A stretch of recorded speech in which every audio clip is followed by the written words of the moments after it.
The ground beneath our feet, it feels solid, right? Stable, permanent.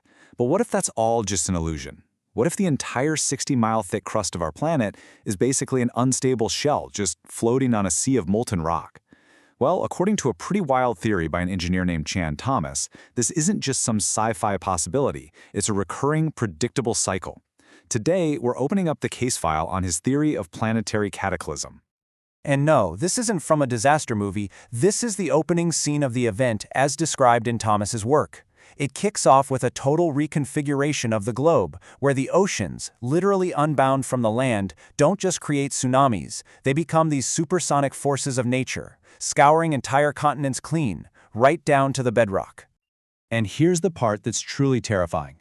According to this theory, this complete and total annihilation doesn't take thousands of years, it happens in just 6 to 12 hours. Think about that.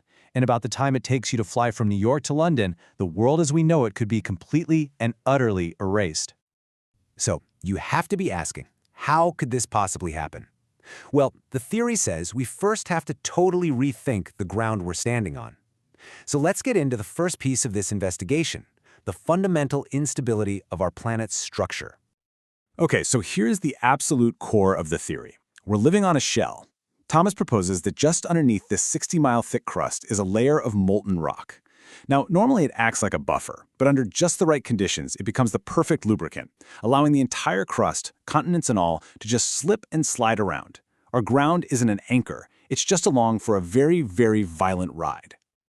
So what could possibly unlock this fragile shell? Well, the theory says the trigger isn't something on Earth at all. It's cosmic. It's a predictable event, like a scheduled stop on our solar system's long journey through the galaxy. To really get the trigger, you've got to understand the force that's holding our world together right now, magnetohydrodynamic energy, or MHD. The easiest way to think of it is like a magnetic glue. It gives that molten layer a thick, kind of semi-solid property, which basically binds the crust to the planet's core. As long as that glue holds, the shell stays put. So here's how the chain reaction supposedly starts. The theory says that as our solar system travels through the galaxy, it periodically passes through these magnetic null zones, basically giant pockets in space with incredibly weak magnetic fields. When that happens, our planet's internal MHD energy just plummets. The magnetic glue dissolves, that molten layer turns into a free-flowing liquid, and suddenly, the off-balanced weight of the massive ice caps at the poles is totally unrestrained, and they literally pull the entire crust of the Earth into a new position. And look, this isn't just speculation. According to Thomas, he points to some hard data. The Earth's magnetic field strength has apparently dropped by a whopping 35% in just the last few centuries, and that rate is accelerating. So the question the theory forces us to ask is, are we looking at the countdown clock for the next cataclysm? Okay, let's move to the crime scene.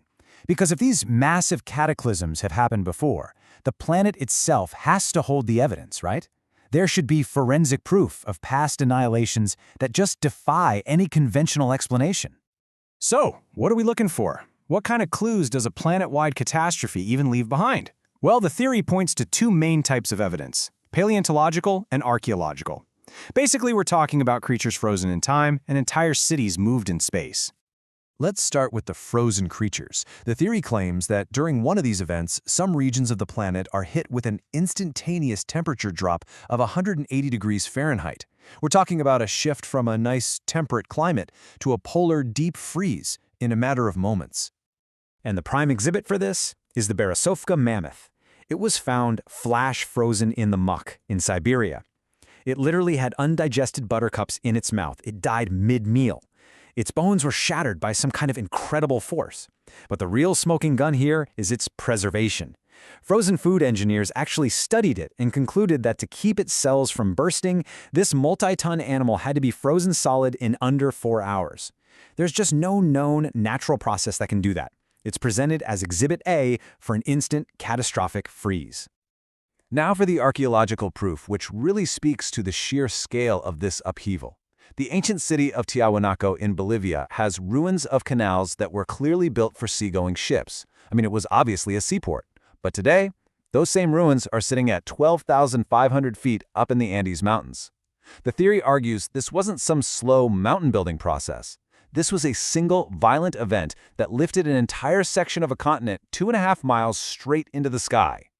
And this evidence helps build out a timeline. By lining up geology with ancient stories and myths from around the world, the theory lays out this history of recurring disasters. The event 11,500 years ago, the one that supposedly lifted Tiahuanaco, is what Thomas calls Adam and Eve's flood.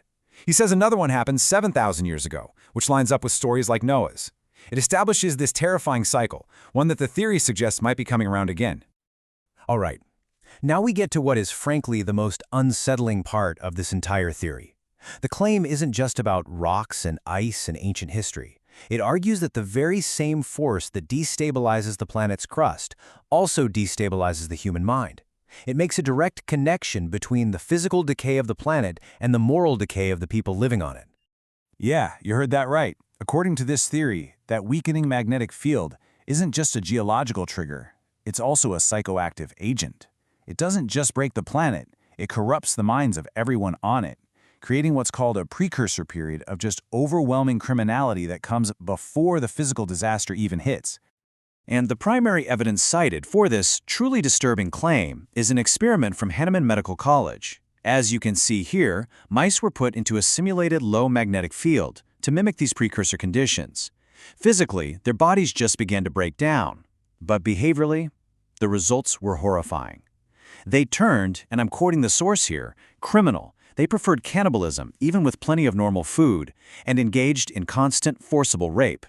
The theory's conclusion from this experiment is that a weakening magnetic field creates a sense of impending doom in living things, driving them to act on their absolute basest impulses. And the effect, it claims, is selective. It targets those without empathy first. So, what the theory does is reframe all these modern societal problems as potential symptoms of this precursor period. Overwhelming crime rates, a global rise in violence, massive financial and governmental corruption. It argues these aren't just isolated social issues. They are the direct psychological effects of a weakening planetary magnetic field. And this leads to the theory's absolutely dire warning for the time immediately before and after the big one hits. With empathy gone and society collapsed, the human threat becomes just as dangerous as the geological one. In this state, the theory warns society will literally consume itself. Which leaves us with one final, deeply unsettling question. If we accept the premise that the weakening magnetic field is a countdown clock, and that this rising tide of global lawlessness is the alarm bell, then according to this theory, the precursor is already here. And that forces us all to ask, what exactly comes next?